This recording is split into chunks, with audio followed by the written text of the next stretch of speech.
Là, pour vous montrer de l'aïkido.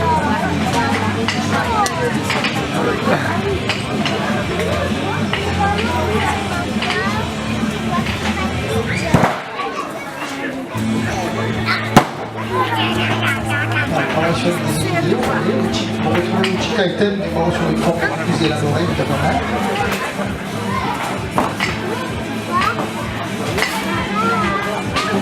Voilà, Kenichi Oku, comme vous l'aurez constaté, il est japonais, bien sûr.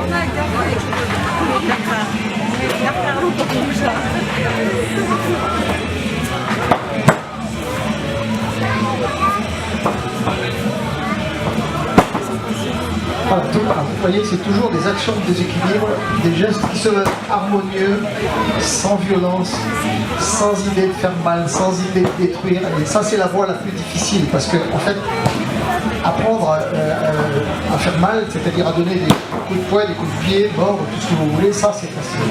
Ça prend 15 jours.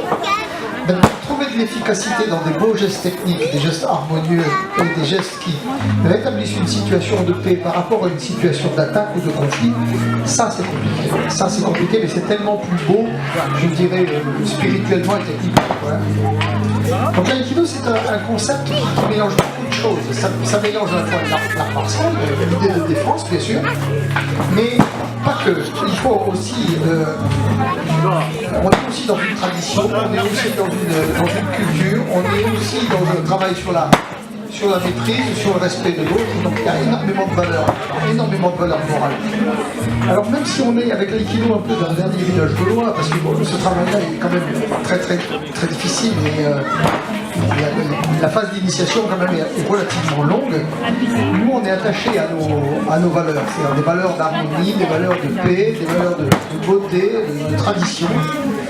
Et en général, les aïkidokas qui comment dirais-je, ont passé la phase d'initiation, on les garde très longtemps. Le club existe depuis 1983, comme je vous le disais, mais on a des gens qui sont avec nous depuis plus de 35 ans, parce qu'ils y trouvent aussi, comment dirais-je, un apaisement, ils y trouvent une santé, ils y trouvent aussi beaucoup d'amitié, de convivialité. Donc c'est un petit peu tout ça.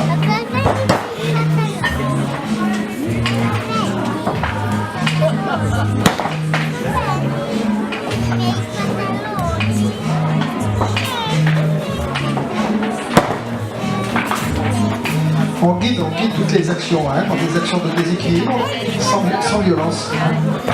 Mais croyez-moi, c'est quand même puissant, c'est puissant.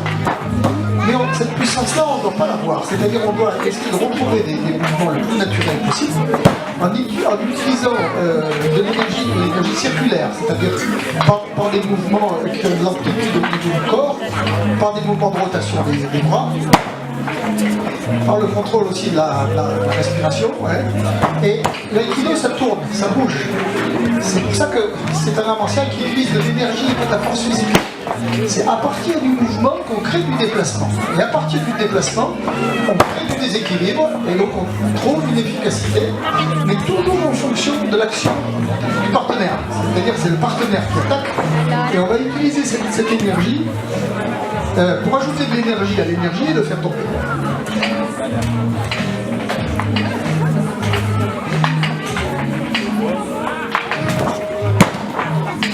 Travail de déséquilibre à partir de la saisie du col, vous voyez.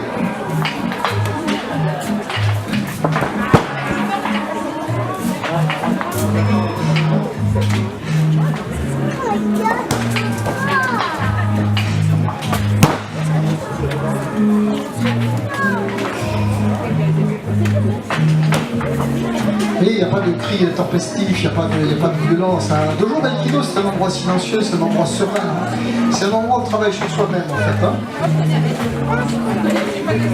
C'est ce qu'on apprend un petit peu aux enfants. Le principal adversaire dans la vie, c'est quand même soi-même. Il faut travailler par rapport à soi. On a tous des capacités différentes. L'essentiel, c'est pas de les opposer, ou c'est pas de les comparer, c'est de les faire évoluer, ces capacités. C'est d'avancer. C'est là où, si vous voulez, sur le plan éducatif, c'est très intéressant pour les enfants. Les enfants qui n'ont pas forcément beaucoup de capacités physiques, c'est pas important. L'essentiel, c'est qu'ils progressent dans leurs capacités physiques. C'est pas dans la confrontation ou dans la situation d'échec ou de domination de l'autre qu'ils vont s'épanouir.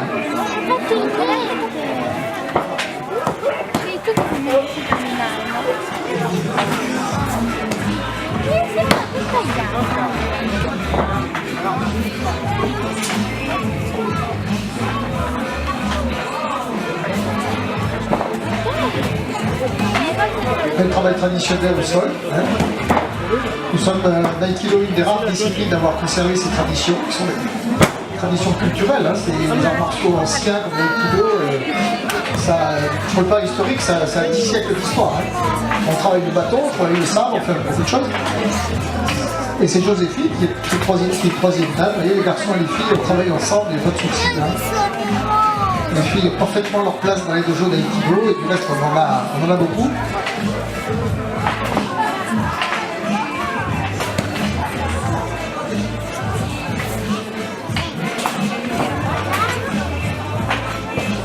Les accidents sont très très rares en aïkido, très très rares. Le fait que ce travail d'harmonie, cette façon de ressentir son partenaire, de pas sans idée de faire mal, ou d'avoir un comportement dominant.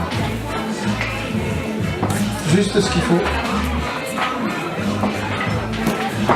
Tout en travaillant dans l'esprit du budo, c'est-à-dire tout en travaillant quand même sur l'efficacité, mais l'efficacité pacifique.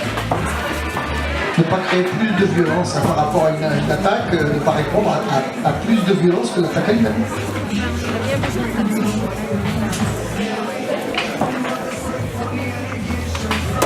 Je travaille ce qu'on appelle au tanto, c'est le couteau japonais, une situation martiale ancienne aussi. Le vêtement qui est porté par les aikidoka, donc dans le haut du corps, bon, c'est un goli comme on peut retrouver dans d'autres inventions, mais en bas c'est le hakama. Le hakama, c'est ni plus ni moins que le pantalon traditionnel japonais que les Japonais portent encore pour les cérémonies officielles, les mariages, les choses importantes.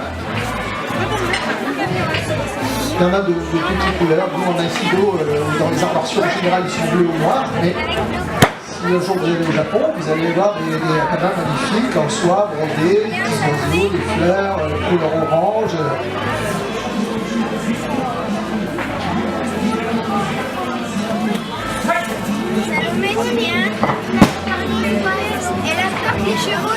On a toujours réussi à trouver les directions par rapport à un bâton, c'est-à-dire trouver les leviers, les directions qui vont permettre de faire un mouvement de déséquilibre.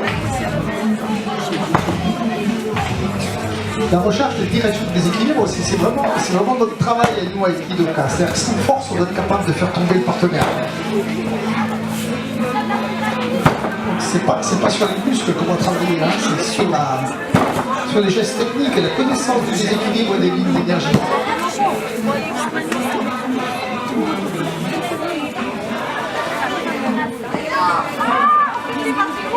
Allez, on travaille sur la puissance à 2.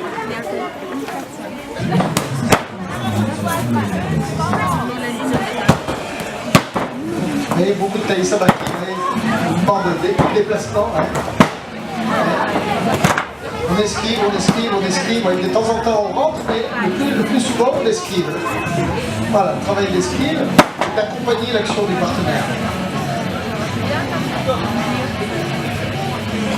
Voilà, j'espère que ça vous aura donné une petite image de l'aïkido. Ça vous permettra de connaître un peu mieux l'aïkido. Ouais. Voilà, merci à Adrien, François, Joséphine, Ariel, Kenichi, merci beaucoup. Merci de ce que vous avez fait pour l'aïkido. Merci.